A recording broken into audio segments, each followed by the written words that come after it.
찬양하겠습니다. 찬송가 183장입니다.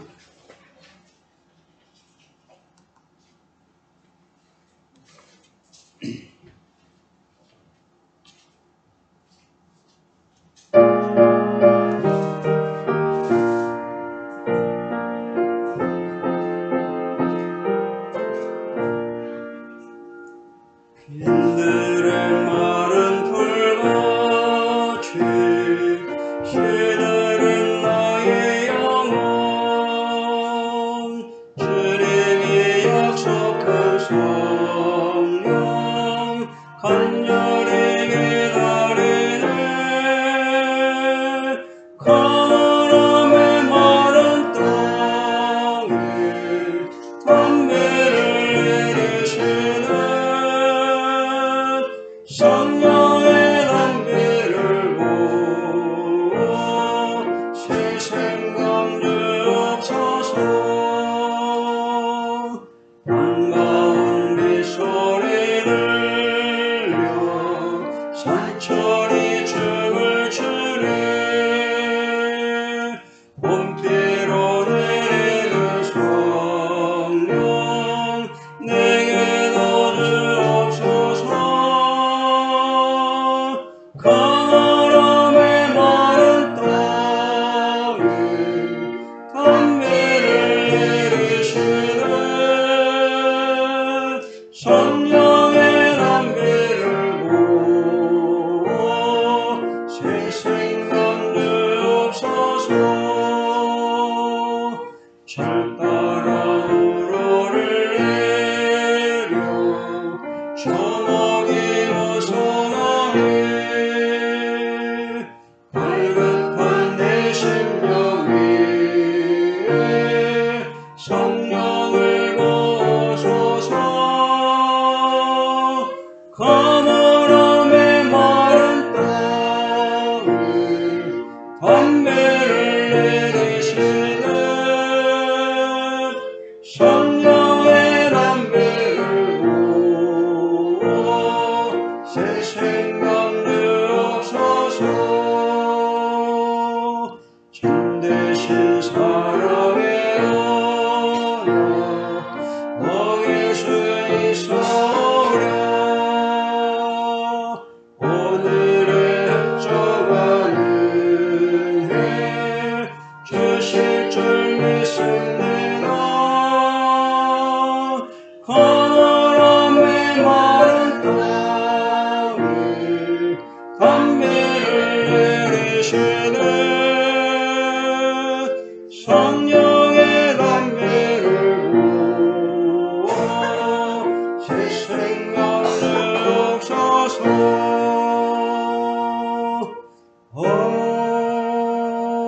아멘. 264장입니다.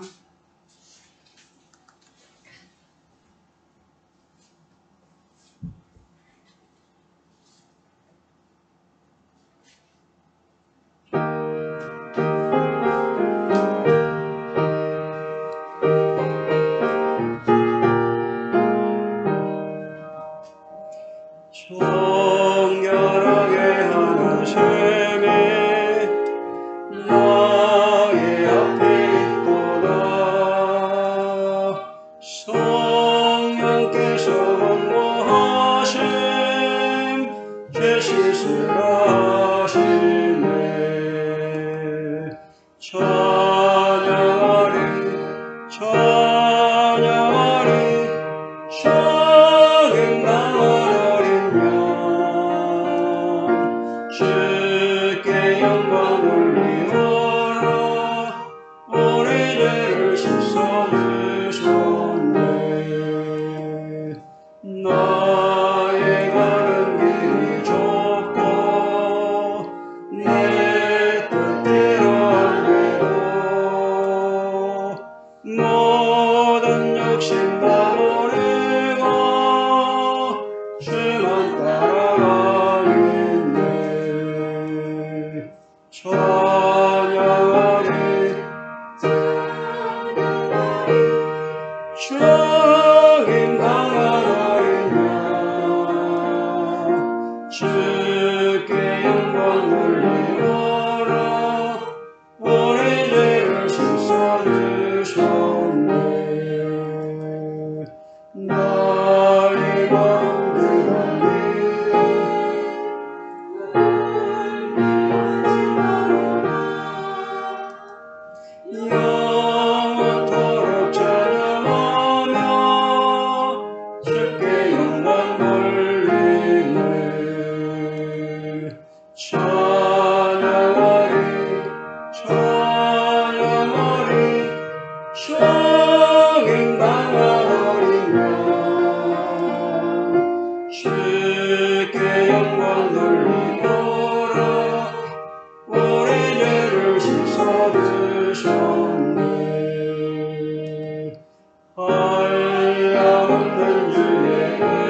315장입니다.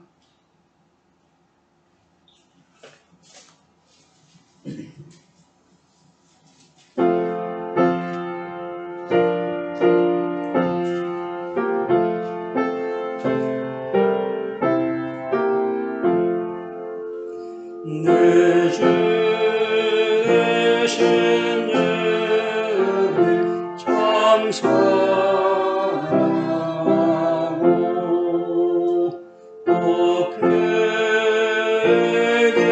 죄를 각오합니다. 그네를 주신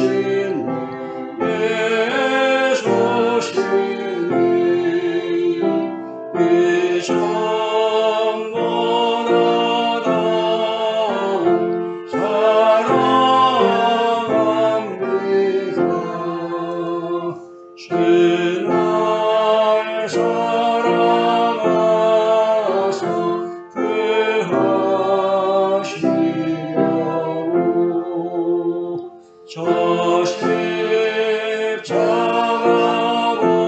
십자가보다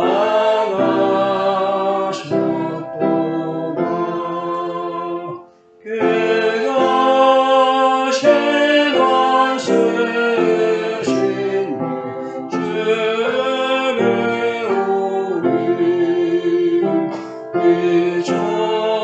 이전보다 더 사랑합니다. 내 평생의 임수 그를 노린 주 예수의 답을 늘 기리리라. 승릴 때에까지는 나의 말씀은 이전보다 더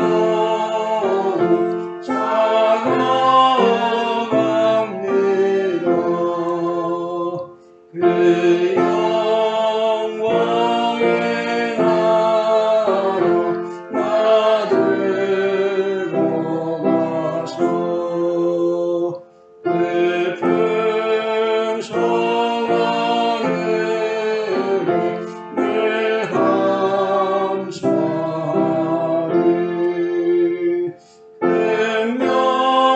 멸령한 세우나 찬송할 말 이전보다 더욱 사랑합니다.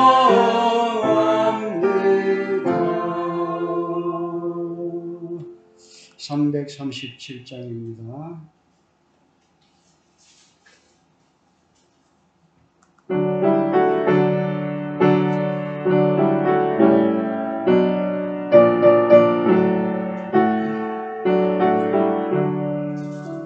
내 모든 시험 무거운 짐을 주 예수 앞에 아뢰고 근심에 쌓인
같이 묵도하시겠습니다.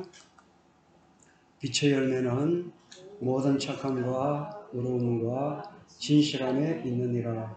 이같이 너희 빛을 사람 앞에 비치게 하여 저희로 너희 착한 행실을 보고 하늘에 계신 너희 아버지께 영광을 돌리게 하라. 아멘. 22장 찬양합니다.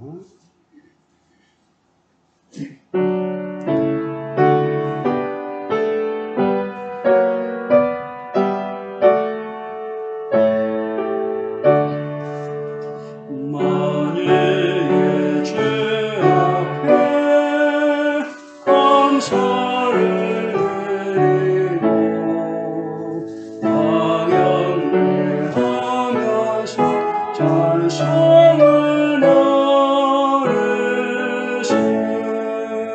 내 맘 열어 한 소리로 기뻐를 찬양하라. 영원한 그 나라 주 다스리시니 생명의 열쇠는 주님의 것이라. 내 맘 열어 한 소리로 기뻐를 찬양하라. 죄짐을 벗으며 주 앞에 가리니 마음에 영원한 기쁨이 넘친다.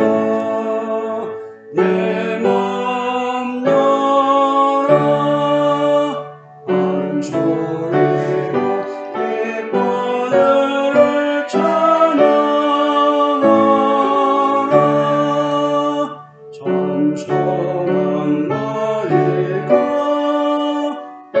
나를 이기면 주 다시 오실 때에 땅에 말으리. 내 맘 열어 한 소리로 기뻐를 찬양하라.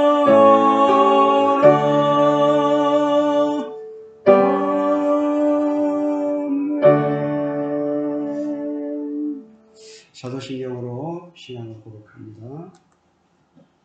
전능하사 천지를 만드신 하나님 아버지를 내가 믿사오며 그 외아들 우리 주 예수 그리스도를 믿사오니 이는 성령으로 잉태하사 동정녀 마리아에게 나시고 본디오 빌라도에게 고난을 받으사 십자가에 못 박혀 죽으시고 장사한 지 사흘 만에 죽은 자 가운데서 다시 살아나시며 하늘에 오르사 전능하신 하나님 우편에 앉아 계시다가 저리로서 산자와 죽은 자를 심판하러 오시리라.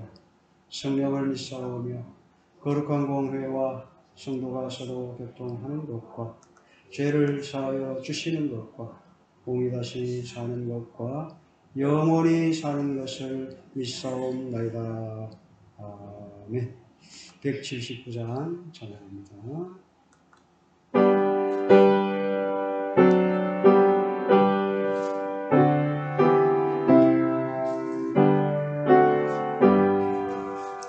주 예수의 강림이 가까우니 저 장엄을 너를 전해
자유를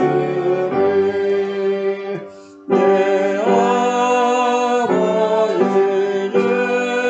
주시는 생명양식 아멘 말씀 먹고서 영생하라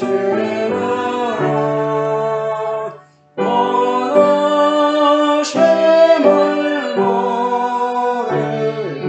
주께 영광 외환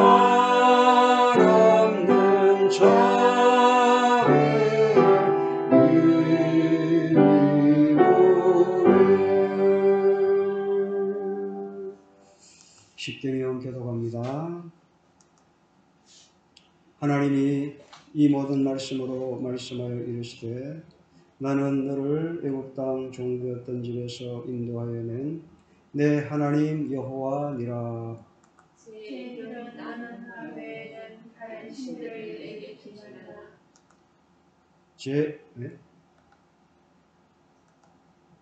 제2는 너를 위하여 새긴 우상을 만들지 말고 또 위로 하늘에 있는 것이나 아래로 땅에 있는 것이나 땅 아래 물속에 있는 것에 어떤 형상도 만들지 말며 그것들에게 절하지 말며 그것들을 섬기지 말라.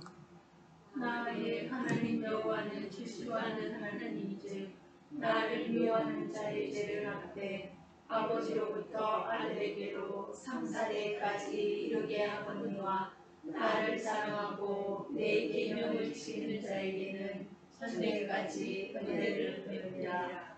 제3은 너는 내 하나님 여호와의 이름을 망령되게 부르지 말라. 여호와는 그의 이름을 망령되게 부르는 자를 죄 없다 하지 아니하리라. 제4는 안식일을 기억하여 거룩하게 지키라. 엿새 동안은 힘써 내 모든 일을 행할 것이나 일곱째 날은 내 하나님 여호와의 안식일이지 너나 내 아들이나 내 딸이나 내 남종이나 내 여종이나 내 가축이나 내 문 안에 머무는 개라도 아무 일도 하지 말라. 이는 엿새 동안에 나 여호와가 하늘과 땅과 바다와 그 가운데 모든 것을 만들고 일곱째 날에 쉬었습니다. 그러므로 나 여호와가 안식일을 복되게 하여 그날을 거룩하게 하였느니라. 제5는 내 부모를 공경하라. 그리하면 내 하나님 여호와가 내게 준 땅에서 내 생명이 되리라. 제6은 살인하지 말라. 제7은 간음하지 말라. 제8은 도둑질하지 말라. 제9는 내 이웃에 대하여 거짓 증거하지 말라. 제10은 내 이웃의 집을 탐내지 말라. 내 이웃의 아내나 그의 남종이나 그의 여종이나 그의 소나 그의 닭이나 물은 내 이웃의 소유를 탐내지 말라. 예수께서 이르시되 내 마음을 다하고 목숨을 다하고 뜻을 다하여 주 너의 하나님을 사랑하라 하셨으니 이것이 크고 첫째 되는 계명이요 둘째로 그와 같으니 내 이웃을 내 자신같이 사랑하라 하셨으니 이 두 계명이 온 율법과 선지자의 강령이니라. 아멘. 찬송가 213장 찬송입니다.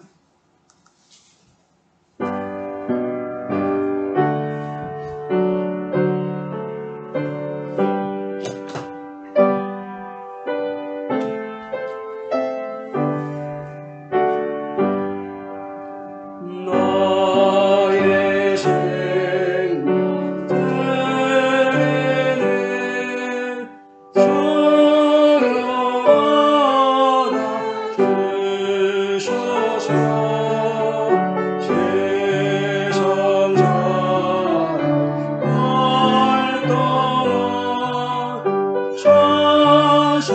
찬송하게 하소서.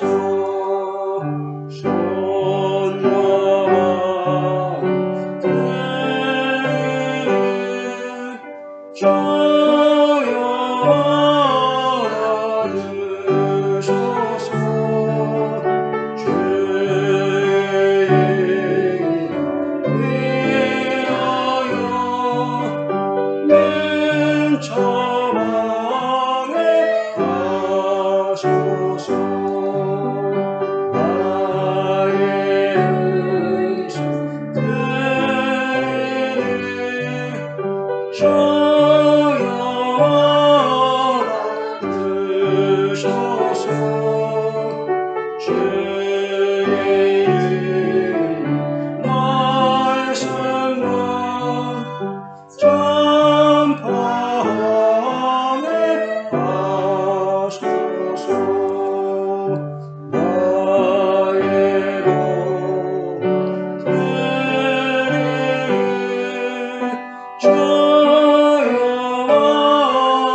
말씀 읽겠습니다. 신명기 5장입니다. 신명기 5장 1절에서 10절 말씀입니다.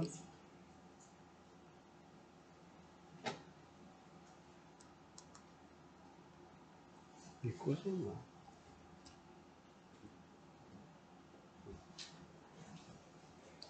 한 절씩 교독합니다. 모세가 온 이스라엘을 불러 그들에게 이르되 이스라엘아 오늘 내가 너희의 귀에 말하는 규례와 법도를 듣고 그것을 배우며 지켜 행하라. 우리 하나님 여호와께서 호렙산에서 우리와 언약을 세우셨나니 이 언약은 여호와께서 우리 조상들과 세우신 것이 아니요 오늘 여기 살아있는 우리 곧 우리와 세우신 것이라. 여호와께서 산이 불 가운데에서 너희와 대면하여 말씀하시매 그때에 너희가 불을 두려워하여 산에 오르지 못하므로 내가 여호와와 너희 중간에 서서 여호와의 말씀을 너희에게 전하였노라. 여호와께서 이르시되 나는 너를 애굽 땅 종되었던 집에서 인도하여 내 하나님 여호와라. 나 외에는 다른 신들을 내게 두지 말지니라. 너는 자기를 위하여 새긴 우상을 만들지 말고 위로 하늘에 있는 것이나 아래로 땅에 있는 것이나 땅 밑 물속에 있는 것에 어떤 형상도 만들지 말며 그것들에게 절하지 말며 그것들을 섬기지 말라. 나 내 하나님 여호와는 질투하는 하나님인즉 나를 미워하는 자의 죄를 갚되 아버지로부터 아들에게로 3, 4대까지 이르게 하거니와 나를 사랑하고 내 계명을 지키는 자에게는 천대까지 은혜를 베푸느니라. 아멘. 할렐루야. 아멘. 아멘. 감사합니다. 좀 바쁜 거 일이 좀 끝났죠? 우리 김혜선 성도님 뭐 얼굴이 새카매졌어요. 햇빛을 얼마나 많이 받는지. 어쨌든 건강하게 이렇게 여러분들 만나 뵙게 되어서 대단히 감사하게 생각합니다. 오늘 말씀 제목을 같이 읽어봅니다. 시작. 복과 저주의 계명. 뭐라고요? 복과 저주의 계명. 오늘 이 말씀 내용이 뭡니까? 십계명이죠. 십계명. 우리가 매주 예배 때마다 같이 이렇게 읽고 있잖아요. 이 말씀이 얼마나 중요하길래 우리가 예배 때마다 이렇게 같이 할까요? 정말 이 말씀은 우리가 잊어버리면 안 됩니다. 구약 말씀이라고 사람들이 구약이라고 무시하는 그런 경향이 좀 많이 있어요. 그런데 어때요? 하나님의 말씀이 옛날 거라고 안 지키고 요즘 새 거라고 지키면 됩니까? 2000년 전의 말씀이나 그 전의 말씀이나 하나님의 말씀은 똑같아요. 그런데 우리가 보면은 예배 시간에 다른 거는 자꾸 엉뚱한 걸 자꾸 첨가하면서 정말 필요한 하나님의 말씀만 떼버리는 그런 이상한 짓들을 많이 하고 있습니다. 그래서 저는 오전 예배 때만큼은 십계명을 기억하는 것입니다. 그리고 그 말씀대로 살아가기 위해서 꼭 같이 이렇게 읽습니다. 여러분들이 이 십계명을 같이 읽을 때 그냥 억지로 하는 것이 아니고 정말 이 말씀은 내가 지켜야 하는 말씀인 줄 알고 우리는 정신 바짝 차리고 읽어야 할 것입니다. 그 읽을 때마다 그냥 여러분 습관적으로 읽는 거 아니죠? 어떻게 해요? 내가 이 말씀대로 살았나 못 살았나 이걸 생각하면서 읽고 계실 거라고 믿습니다. 오늘 이 말씀 복과 저주의 계명 이 십계명 잠시 생각해 봅니다. 십계명의 제1계명은 하나님 절대 신앙인 너는 나 외에는 다른 신들을 너에게 있게 말지니라 라는 말씀입니다. 십계명의 제1계명이 하나님 절대 신뢰로 시작된 것은 애굽의 다신교 사상에 젖어 있던 이스라엘에게 그들을 창조하시고 구원하신 하나님이 누구이며 그 하나님만이 참된 신이라는 것을 일깨워 주기 위함이었습니다. 그러므로 십계명의 제1계명은 다른 9가지 계명의 근원이요 기초가 되는 계명이라고 할 수 있습니다. 제1계명에 드러난 성도의 의무는 4가지로 요약될 수 있는데, 첫째는 하나님을 제대로 알고 하나님을 올바로 섬겨야 한다는 것이고, 둘째는 하나님만을 위해서 뜨거운 열정과 사랑을 바쳐야 한다는 것이며, 세 번째는 하나님의 전능하심에 대한 두려움과 그의 권위에 존경심을 가져야 한다는 것이고, 또 네 번째로는 하나님의 지시에 따라서 그를 경배해야 한다는 것입니다. 그만큼 엄격하게 지켜져야 한다는 것을 말씀하고 있습니다. 이러한 의무 외에도 제1계명은 몇 가지의 금지사항을 가르쳐주고 있습니다. 그러면 그 몇 가지의 금지사항이 무엇이냐? 그것은 하나님을 무시하고 배척하여 하나님을 의도적으로 거부하는 것이고, 또 무신론이며 우상숭배고 불순종이요 반항심입니다. 그리고 무절제하고 과도하게 마음과 정성을 하나님이 아닌 다른 우상에게 쏟는 것입니다. 그것을 하나님께서 금하셨다는 거죠. 나 외에 다른 신을 너에게 두지도 말고 그거 섬기지 마라. 이게 하나님께서 금하신 가장 큰 목적입니다. 가장 큰 이야기입니다. 이러한 점에서 제1계명과 2계명은 서로 뗄래야 뗄 수 없는 관계에 있습니다. 7절 말씀 다시 읽습니다. 너는 나 외에는 다른 신들을 내게 있게 말지니라. 이 말씀은 십계명의 제1계명으로 하나님의 절대성과 배타성을 내포하고 있습니다. 이스라엘의 하나님은 하나님 이외에 어떤 다른 신도 인정하지 않으셨습니다. 그것은 시기심 때문이 아니라 창조주이신 하나님의 피조물들로부터 경배받을 권리에서 그렇게 하시는 것입니다. 맞잖아요. 창조주 하나님, 우리를 지으신 하나님께서 당연히 그죠? 경배를 받고 싶잖아요. 그런데 엉뚱한 데 가가지고 다른 피조물한테 가가지고 너는 나를 인도하는 자다 하면서 거기에다가 절하고 섬겨봐요. 그게 말이 되는 겁니까? 안 되잖아요. 하나님 입장에서는 그거 뭡니까? 괘씸하잖아요. 내가 자기를 짓고 지금까지 지켜줬는데 남한테 가가지고 섬기고 하나님을 배척하고 배신하면 하나님의 마음이 어떻겠습니까? 그런 의미에서 하나님께서 말씀하시는 거예요. 제1계명에 이어서 우상숭배 금지 명령인 제2계명이 곧바로 등장하는 것은 필연적인 일입니다.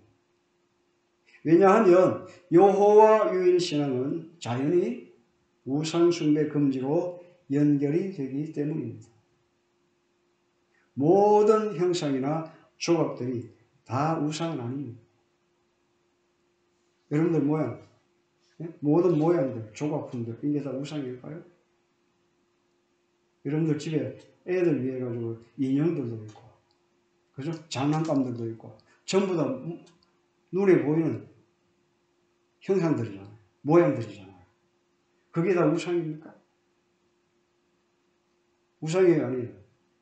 아니죠. 그러면 아예 물건 자체를 만들지 말아요. 모든 형상들이나 조각들이 다 우상이 아닌 것은 속죄소와 같은 성소의 여러 기구들과 놋뱀 등을 우상이라고 하지 않았기 때문입니다. 그러므로 모든 형상이나 조각이 무조건 다 우상은 아니며 그러한 조각을 창조해내는 예술 역시 죄가 아닙니다. 다만 그 형상이나 조각을 자신을 보호하는 신으로 섬기고 경배할 때 우상이 되는 것입니다. 이런 경우는 있겠죠. 아프리카 토인들이, 그죠? 아프리카 토인들이 이렇게 우상단지로 만들어 놓은 그런 물건들이 있어요. 그죠? 그런 것들은 애초부터 그게 뭐예요? 섬기기 위한 신이에요. 그렇기 때문에 그 자체가 이미 그 우상단지예요. 제가 꽤 됐어요. 꽤 오랜, 한 10년이 넘었죠. 훌쩍 넘었는 그 때에 어디 가서 이제 물건을 하나 사게 됐는데 외국 거였어요. 외국 건데 아프리카 쪽에 그 물건이었던 것 같아요.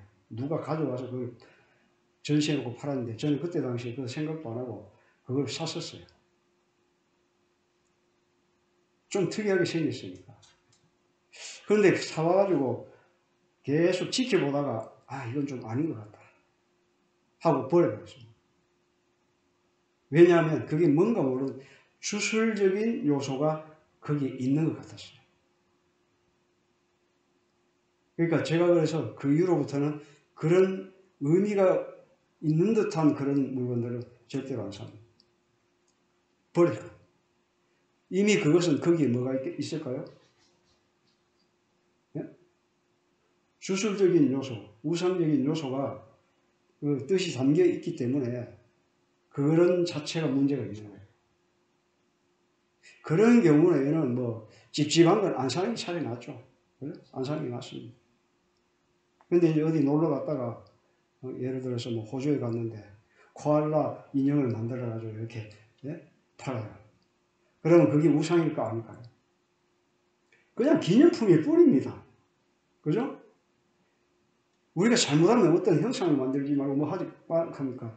어떤 때는 인형조차도 사지도 못하고 막 그런 경우가 있어요. 분명히 그런 생각을 하시는 분들이 있습니다. 저도 그런 절차를 밟아왔기 때문에. 그리고 어떤 때는 인형 누가 주는 거 한 것 모아놨는데 다 버렸어요. 왜? 이거 찝찝해 가면서. 근데 사실 좀 남이 주는 그런 인형이나 이런 물건들은 좀 찝찝한 면도 있어요. 없는 건 아니에요. 정체 모르는 그런 거 있잖아요. 그죠? 그게 뭐 어디에 쓰였을지 모르기 때문에 그런 생각을 하게 되는 겁니다. 그럼 내가 가서 그걸 샀어요.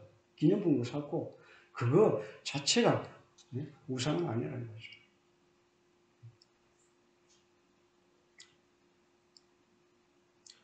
아까 말씀드렸죠.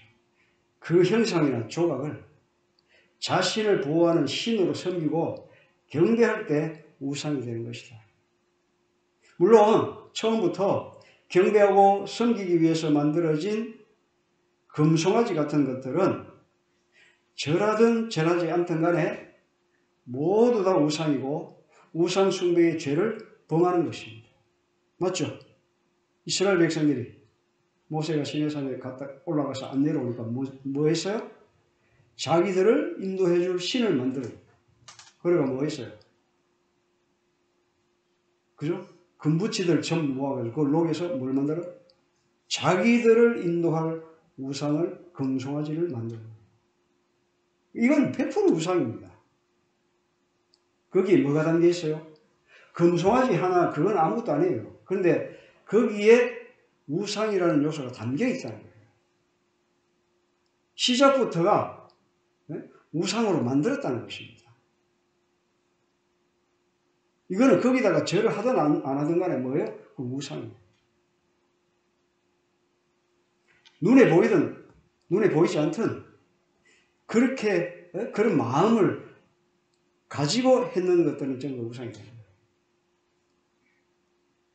우리는요 알게 모르게 많이 우상을 섬깁니다. 그죠? 꼭 무슨 뭐 어떤 모양을 만들어야만 우상이 아니라 그랬죠.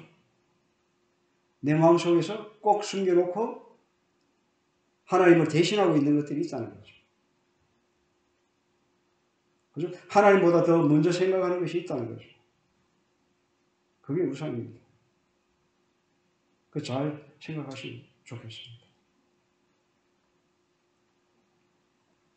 이제 본문의 말씀 중에서 하나님께서 요구하시는 진정과 신령의 예배와 관계된 하나님의 복주심과 이 계명을 어김으로써 하나님의 질투를 유발하여 받게 되는 저주에 대해서 잠시 살펴보려고 합니다. 하나님은 영이십니다.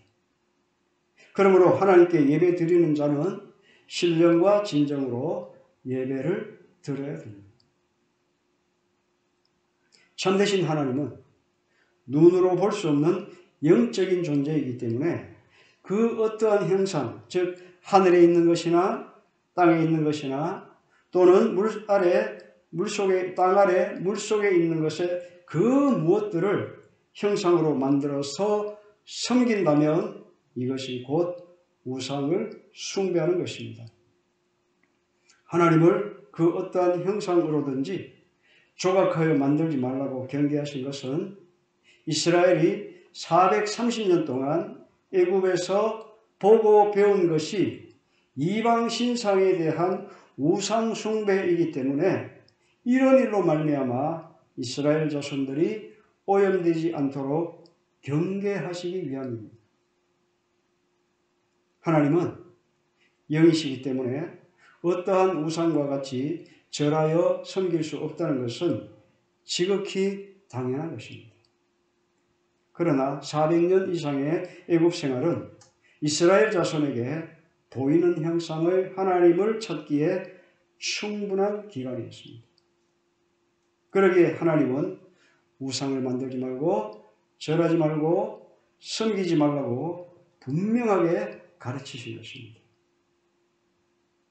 하나님은 질투의 하나님이라고 하셨습니다. 이러한 하나님은 언제나 그 질투를 유발시킨 일과 사람들에게 심판의 저주를 하셨습니다. 그러나 본 계명에서는 이 저주가 특이한 현상으로 나타나고 있습니다. 하나님께서는 그 어떠한 경우에도 아비의 죗값으로 자식을 죽이지 말라고 하셨습니다. 어떻게 보면 율법의 모순이 여기서 드러나는 것처럼 보이지만 모순이 아니라 율법의 최종 집행자는 율법을 만드신 하나님이시라는 것을 밝히신 것입니다.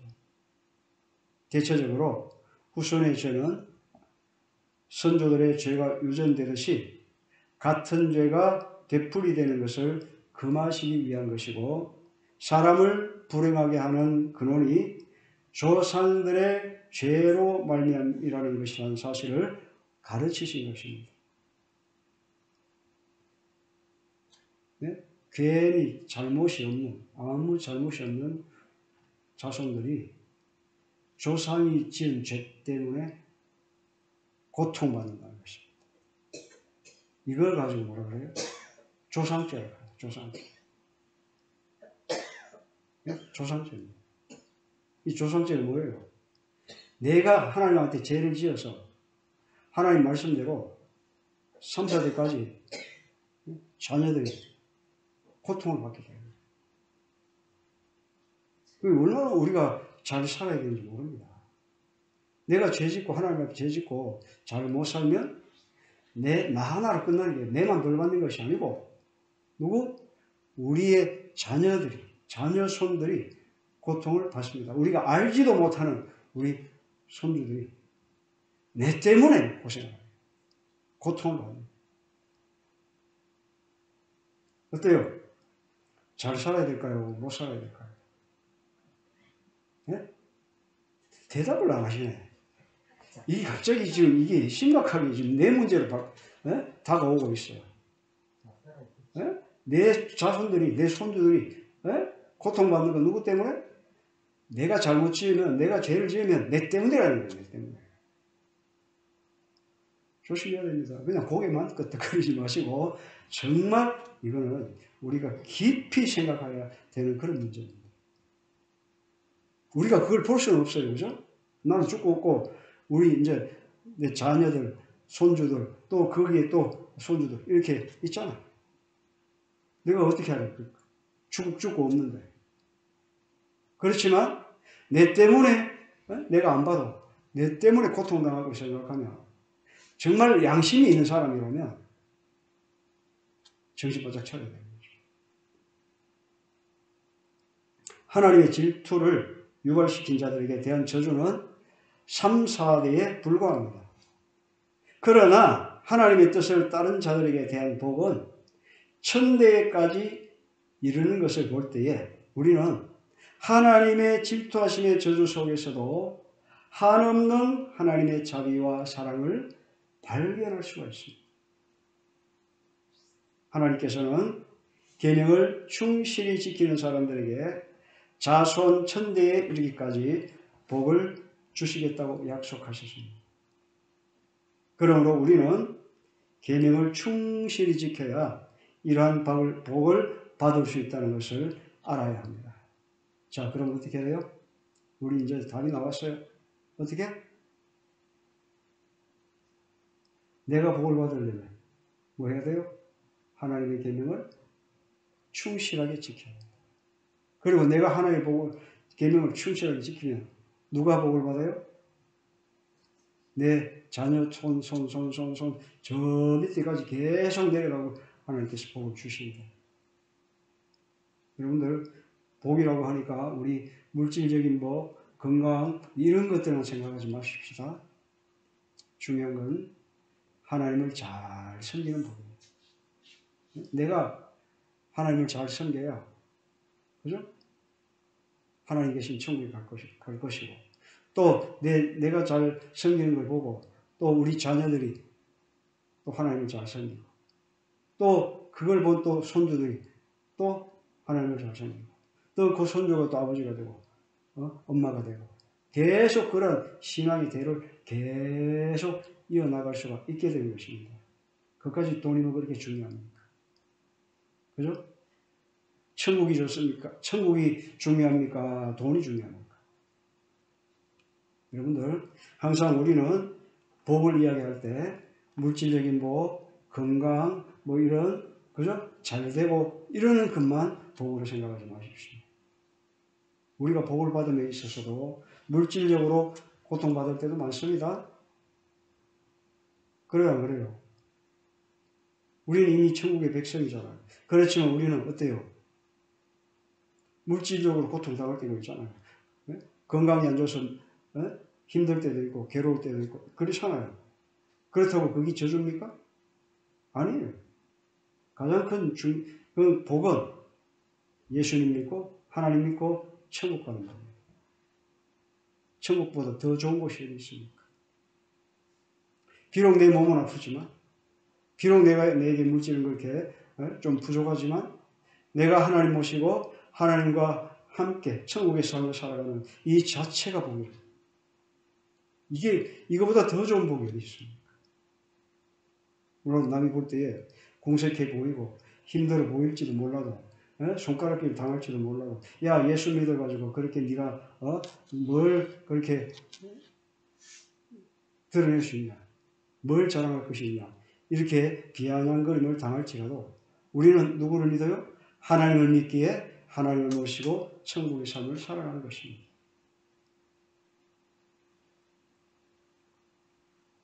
그런데 우리가 계명을 충실히 지켜서 이러한 복을 받을 수 있다는 것을 알아야 하지만, 그렇지만 여기에는 먼저 계명의 실행에 앞서서 먼저 알아야 할 것들이 있는데, 아무도 율법으로는 온전해질 수가 없다는 것입니다. 우리가 계명을 지키는 동기가 단순히 형벌이 무서워서가 아닌 순수하게 하나님을 사랑하는 것에 있을 때에 하나님의 복은 자자손손에게 흘러 넘칠 것입니다. 율법을 지키는 데 있어서 가장 중요한 것은 정직한 신앙입니다.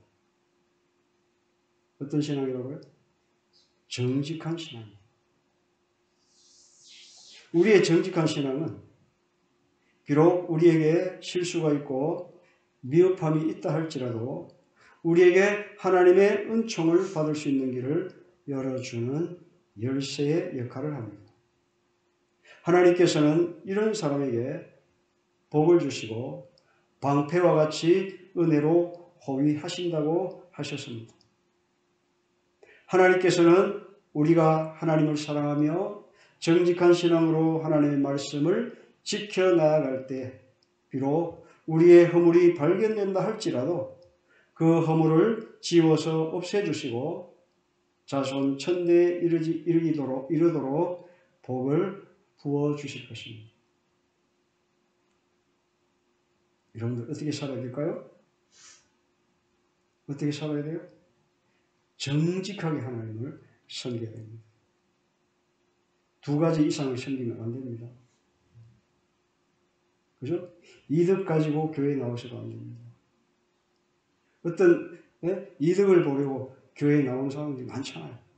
뭐 우리 성도님들 무슨 이득 보려고 우리 교회에 나옵니까? 그렇지 않아요. 그렇지만은 많은 교인들 중에서는 그렇게 사업 목적을 위해서 정치적인 목적을 위해서 그죠? 더러운 음흉한 목적을 위해서 교회에 나가는 사람들도 많이 있다는 것입니다. 제가 여기 봤을 때 우리 성도님들은 그것 때문에 오신 분 한 분도 없습니다. 뭐 우리 교회에 뭐 나올 거 뭐 있습니까? 그죠? 우리 성도님들 다 연로하시고 누가 사기치고 등치려고 하는 그분이 누가 있습니까? 우리 성도님들 모두가 정직한 마음으로 하나님을 섬기는 우리 성도님인 줄 믿습니다. 지금까지 그렇게 해왔듯이 앞으로도 하나님을 정직하게 믿으며 섬기며 또 하나님의 말씀에 순종하며 살아가시길 바랍니다. 성도 여러분, 우리 모두 하나님을 믿는 복된 삶을 이웃들에게 보여주고 하나님의 뜻에 합당한 가정과 교회와 사회를 만드는 데 최선을 다하며 하나님의 계명을 잘 지켜서 하나님의 말씀대로 순종하며 살아가시기를 주님의 이름으로 축원합니다. 기도하겠습니다. 사랑과 은혜가 풍성하신 하나님 아버지, 오늘 십계명에 대해서 우리가 잠시 생각했습니다. 복과 저주의 계명입니다. 하나님의 말씀을 실천하면, 행동하면 복을 받을 것입니다. 하나님의 말씀에 실천하지 아니하고 우상을 섬기면 저주를 받을 것입니다. 하나님, 혹시라도 우리 마음속에서 하나님보다 더 사랑하는 것이 있다면 다 내어버리고 오직 하나님만 섬기며 창조주이신 하나님, 나를 지으신 하나님을 바로 섬기며 살아갈 수 있도록 주께서 인도하여 주시옵소서. 그래서 하나님의 살아계심을 이웃들에게 전하는 귀한 성도들이 다 될 수 있도록 주님이 함께하여 주옵소서. 감사드리며 예수님의 이름으로 기도하옵나이다. 아멘. 447장 찬양하시고 축도로 예배를 마칩니다.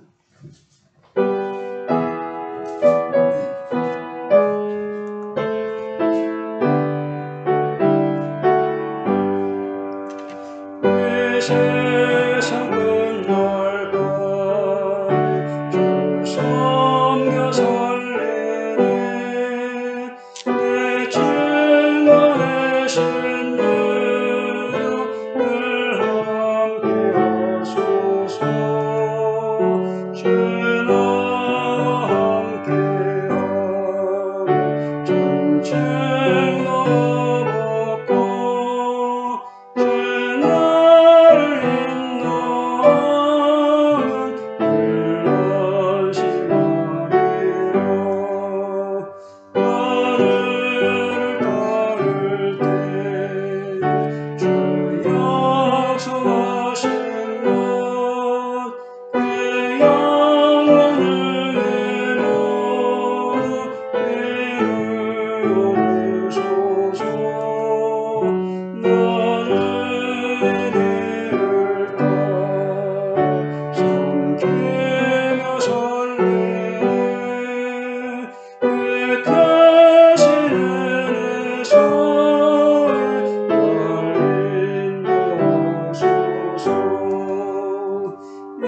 세상 나시네 먼 날로 착한 옷을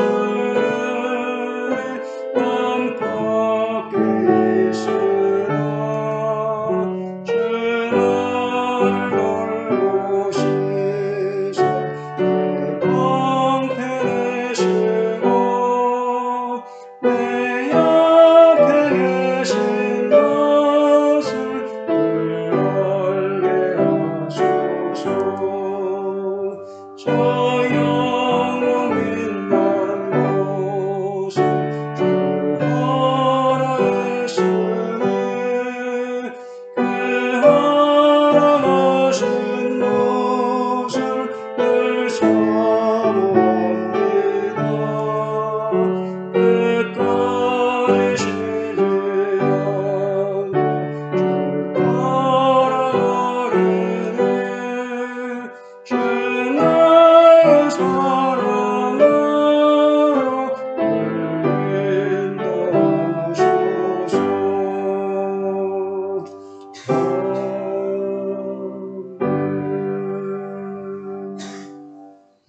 이제는 우리 주 예수 그리스도의 은혜와 하나님 아버지의 크신 사랑과 성령님의 감동과 역사 충만하시니 하나님을 믿는 복된 삶을 이웃들에게 보여주고 하나님의 뜻에 합당한 가정과 교회와 사회를 만드는 데 최선을 다하며 하나님의 계명을 잘 지켜서 하나님의 말씀대로 순종하며 살아가기를 마음에 다짐하고 실천하며 살아가는 주의 성도들 머리 위에 이제로부터 영원토록 항상 함께 있을지어다. 아멘.